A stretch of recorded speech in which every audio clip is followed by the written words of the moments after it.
Hello students, welcome to maths class. देखिए, आज हम एक्सरसाइज 10 ई करने वाले हैं।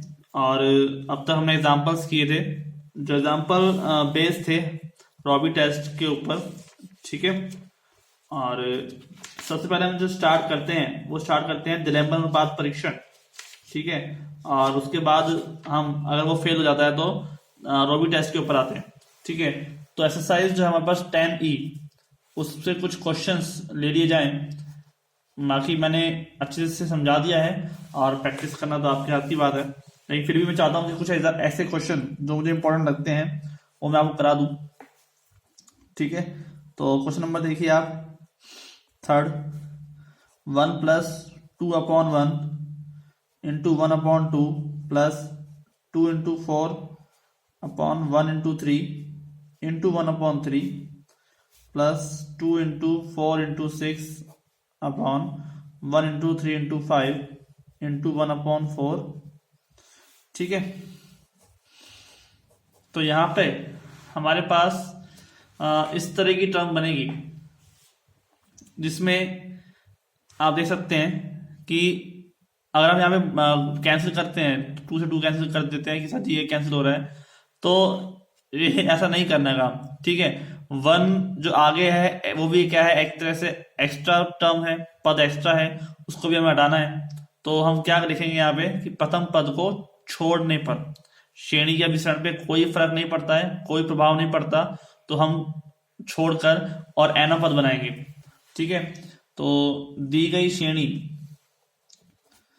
पेपर में भी आपको ऐसे लिखना है, जो जो आपको चीज दिख रही है वो सब आपको लिख के बतानी है। ठीक है। आपको भले ही दिमाग में है कि हमने प्रथम पद छोड़ दिया, लेकिन उसको तो बताना है अपने एग्जामिनर को। तो दी गई श्रेणी में प्रथम पद को छोड़कर अभिसरण ज्ञात करेंगे। ठीक है। और आप जानते हैं कि किसी पद को छोड़ देने से या ऐड करने से अभिसरण पे कोई फर्क नहीं पड़ता। तो अब हम यहाँ पर जो है u1 बना रहे हैं, एना पद बना रहे हैं। तो यहाँ पर देखिए आप, x के कोई टर्म है नहीं, तो इसका मतलब वैल्यू जो है इजीली काउंट होगी, x के ऊपर डिपेंड नहीं करेगी। तो u1 क्या बनेगा, ऊपर देखिए आप 2 4 यानी कि 2 4 6 के अकॉर्डिंग 2n। ठीक है। और जो सब तरफ क्या रहा है, 1 आ रहा है, तो 1 ही रहेगा। नीचे क्या रहा है, 1 1 3 1 3 5, तो 1 3 5 के अकॉर्डिंग क्या हो जाएगा, 2n -1। ठीक है। 2 1 जा 2, 2 में से 1 के तो 1। और इसके बाद जो श्रेणी अब चल रही है दूसरी वाली 1/3 1/2, तो ये हो जाएगा 1/2 है, 2 3 4, तो 1/n+1। ठीक है। एक टर्म को छोड़ के बनाया गया ना, तो 1/n+1 हो जाएगा। राइट। तो आगे चलते हैं, अब हम बनाते हैं यहाँ पे un+1। ठीक है। un+1 बनाते हैं तो क्या आ जाएगा, 2n। तो ऐसे कैसे आएगा, याद रखना, क्योंकि श्रेणी रिपीट हो रही है ना, तो 2n तो ऐसे कैसे आएगा, साथ में क्या आएगा, 2n+1। n की जगह क्या लिख दोगे आप, n+1 लिख दोगे। सेम काम नीचे भी करना है, तो 2n की जगह पर क्या आ जाएगा, n+1 -1। ठीक है। तो ये हो जाएगा कैंसिल, इंटू 1/2n+1 ब्रैकेट बंद। ठीक है। फिर -1 आएगा, जैसे कैंसिल ऐसा नहीं करना है। ठीक है। तो और अपॉन में n+1 है तो n+2 हो जाएगा, तो प्रॉपर लिख देता हूँ उसको, 2n एंड 2n+2, और नीचे 2n-1 और 2n+2 -1, तो 2 में से 1 हो गया तो +1 बचेगा। ठीक है। और यहाँ पे क्या आ जाएगा, 1/n+2। क्लियर, कोई दिक्कत नहीं। अब un+1 अगर हम करते हैं तो देखिए क्या होता है, ऊपर तो आ रहा है यहाँ पे 2n/2n-1 इंटू में 1/n+1। ठीक है। और मल्टीप्लाई उल्टा कर देता हूं मैं, तो 2n-1 ऊपर, 2n+1 ऊपर, नीचे क्या बचता है, 2n और 2n+2, और ये ऊपर जाएगा, नीचे वाली टर्म भी तो ऊपर जाएगी, तो n+2 भी ऊपर जाएगा। ठीक है, अब क्या ब्रेक हो रहा है, 2n-1 से 2n-1, 2n से 2n, और ये बचता है हमारे पास टर्म। तो इसको हम यहाँ पे थोड़ा सा सॉल्व करेंगे। यहाँ बच रहा है 2n+1 और n+2 upon n+1 and 2n+2। ठीक है, तो 2n+2 वाली जो टर्म बच रही है उसको भी आप 2 कॉमन लेकर n+1 कर सकते हैं। तो अब यहाँ पे देखिए, आप हमें क्या करना है, लिमिट लगानी है, तो उससे पहले हमें कॉमन लेना होगा। ठीक है, हमें लिमिट लगानी है तो पहले हमें कॉमन लेना होगा डिलेम्बर अनुपात परीक्षण के लिए। तो 2n में से आप n कॉमन ले लो, ज़्यादा बढ़िया रहेगा। n कॉमन आया यहाँ से, n कॉमन आया यहाँ से, तो ये क्या हो गया, n²। यहाँ बचा 2+1/n, यहाँ बचा 1+2/n। ठीक है, यहाँ से सेम, यहाँ से n कॉमन आया, यहाँ से भी n कॉमन आया। ठीक है, तो ये कॉमन आया n², 1+1/n, और यहाँ पर भी क्या हुआ भाई, 2+2/n, राइट। n² से n² कैंसिल। ठीक है, अब सब कुछ n कॉमन आ चुका है तो लिमिट लग जाएगी। ठीक है, अब हम लिमिट लगा सकते हैं। तो देखिए, इसको एक काम करिए, आप समीकरण नंबर है ना 1 मान लीजिए, क्योंकि ये काम की है अपने पास ये वैल्यू के कटने के बाद। अब हम लगाते हैं लिमिट। तो limit n tends to infinity और un अपॉन un+1। ठीक है, un अपॉन un+1, हमें ये आपको प्रोसेस लगना है। तो आप देखिए, जब मैं लिमिट लगा रहा हूँ, जब मैं यहाँ पे लिमिट लगा रहा हूँ तो ये 0, ये वैल्यू भी 0। ठीक है, ये वैल्यू भी 0, ये वैल्यू भी, सब 0 जाएंगे। क्या बचेगा, 2×1 और नीचे बचेगा 1×2। तो यानी कि ऊपर भी 2 बच रहा है, नीचे भी 2 बच रहा है, तो वैल्यू क्या आ जाएगी, 1। ठीक है, यहाँ पे क्या हो जाएगा भाई, 2+0 और 1+0, नीचे 1+0, 2+0, जो भी टर्म बच रही है आप देख लेना इसमें। तो ऊपर 2×1, नीचे 1×2, यानी कि 2/2, दैट्स मीन 1। ठीक है, 1 बच रहा है, और 1 बचता है लिमिट लगाने पर, तो श्रेणी जो है डिलेम्बर अनुपात परीक्षण है। ठीक है, डिलेम्बर अनुपात परीक्षण क्या हो जाता है, विफल हो जाता है, क्योंकि 1 आ गया। ठीक है, परीक्षण विफल हो जाता है। तो अब हम क्या करें, हम आगे चलें, नया टेस्ट लगाएं। नया टेस्ट कौन सा है, रॉबी टेस्ट। ठीक है, रॉबी टेस्ट के लिए क्या करना पड़ेगा, लिमिट लगाइए, लिमिट लगानी तो है ही, और n से मल्टीप्लाई करिए और un अपॉन un+1 में -1 करिए। ठीक है, un अपॉन un+1 में क्या करिए, -1 और आगे लगाइए।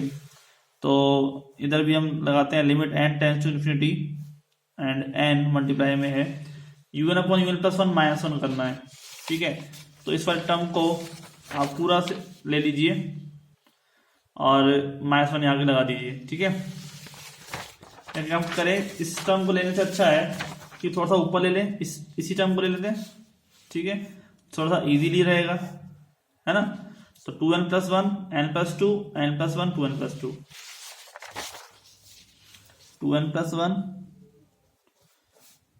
n+2, n+1, 2n+2, और क्या करना है, -1। ठीक है, तो ये हो जाएगा आपका multiply n tends to infinity, ये यहाँ मल्टीप्लाई हो जाएगा। तो पहले ऊपर मल्टीप्लाई कर ले, क्या हो जाएगा भाई, 2n² plus 4n plus n, तो ये हो जाएगा 5n प्लस 2 1 जा 2। ठीक है, माइनस, इसको मैं मल्टीप्लाई कर रहा हूँ यहाँ पे, तो देखिए आप जरा, n×2n, तो ये हो जाएगा 2n², n×2 ये हो जाएगा 2n, और 2n×1 तो मिला के कितने हो जाएंगे, 4n प्लस 2 अपॉन, ये मल्टीप्लाई होकर क्या आ जाएगा, 2n² प्लस 4n प्लस 2 ले लेते हैं, नहीं तो इसको ऐसे भी लिख सकते हैं, कोई दिक्कत नहीं है। ठीक है, मैं अगले स्टेप में इसको वैसे वापस भी लिख दूंगा, तभी आप समझ जाना कि मैंने सिर्फ एन कॉमन के लिए किया है। और बाकी हम देख लेते हैं कि टर्म जो है वो कैसे भी लो, लेकिन एन कॉमन आना चाहिए। बात सिंपल सी इतनी है। तो देखिए 2n स्क्वायर से 2n स्क्वायर कैंसिल, क्योंकि माइनस का है प्लस का है। 5n में से 4n गया तो कितना बचे n, और 2 से 2 कैंसिल हो गया, ऊपर तो बच गया भाई n। और नीचे देखिए क्या आ रहा है, नीचे आ रहा है n square common, 2 plus 4 upon n plus 2 upon n square, है ना, ये काम हो रहा है ना। ऊपर तो भाई n कॉमन आ गया और n ही बचा, नीचे n स्क्वायर कॉमन आ रहा है तो कोई दिक्कत नहीं, ऊपर n इंटू n स्क्वायर हो जाएगा, और नीचे वाला भी n स्क्वायर कॉमन आया है तो उससे कट जाएगा, नीचे का बच जाएगा 2 plus 4 upon n plus 2 upon n square. अब लगाते हैं इसके अंदर लिमिट, ठीक है, लिमिट लगाते हैं तो ये वैल्यू क्या हो जाएगी 0, ये वैल्यू भी क्या हो जाएगी 0, तो यानी क्या बचने वाला है 1 अपॉन 2 प्लस 0 यानी कि 1/2। 1/2 कब बचा है, जब आपने रॉबी टेस्ट लगाया है, ठीक है, 1/2 बचा है ना, तो 1/2 बचा है, रॉबी टेस्ट लगाया है आपने, तो इसका मतलब वैल्यू क्या हो गई, 1 से कम हो गई, 1/2 लेस देन 1 होता है, और रॉबी टेस्ट से, रॉबी परीक्षण से श्रेणी क्या हो जाएगी, अभिसारी अपसारी, 1 से छोटा होने पर क्या होगी, अपसारी होगी, श्रेणी अपसारी होगी। आप पता है कि अपसारी अभिसारी में वैसे मतलब क्या होता है, तो आप खुद सोचिए, अपसारी यानी कि फैलना होता है, ठीक है, अभिसारी का मतलब होता है एक जगह एक पॉइंट पे आना, ठीक है, अभिसारी और अपसारी में ये अंतर होता है। अपसारी का मतलब होता है एक पॉइंट पर आना, अभिसारी का कन्वर्जेंट, ठीक है।